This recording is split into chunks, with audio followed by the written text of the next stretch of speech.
Genesis 25. Abraham had taken another wife, whose name was Keturah.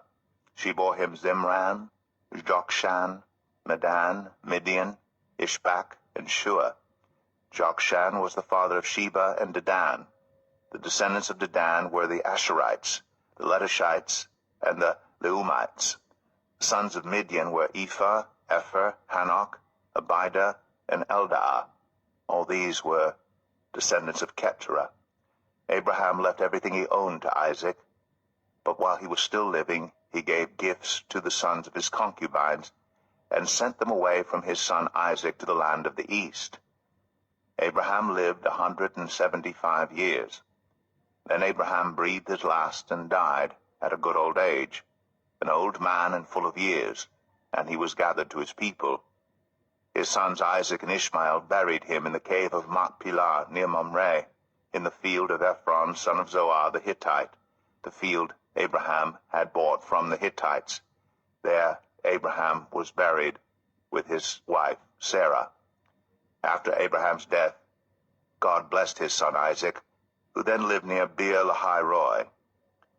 This is the account of the family line of Abraham's son Ishmael, whom Sarah's slave Hagar the Egyptian bore to Abraham.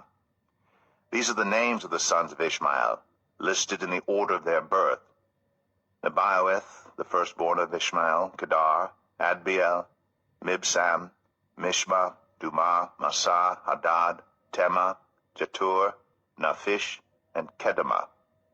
These were the sons of Ishmael, and these are the names of the 12 tribal rulers according to their settlement and camps. Ishmael lived 137 years.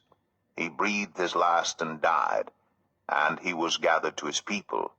His descendants settled in the area from Havilah to Shur, near the eastern border of Egypt as you go toward Ashur, and they lived in hostility toward all the tribes related to them.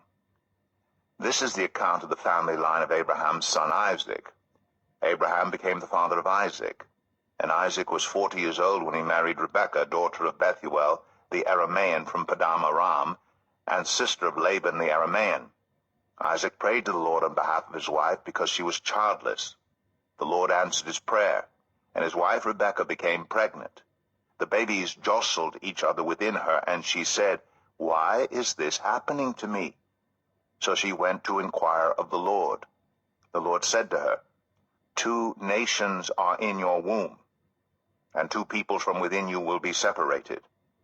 One people will be stronger than the other, and the older will serve the younger." When the time came for her to give birth, there were twin boys in her womb. The first to come out was red, and his whole body was like a hairy garment. So they named him Esau. After this his brother came out, with his hand grasping Esau's heel.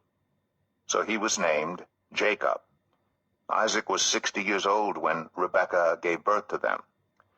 The boys grew up, and Esau became a skillful hunter, a man of the open country, while Jacob was content to stay at home among the tents.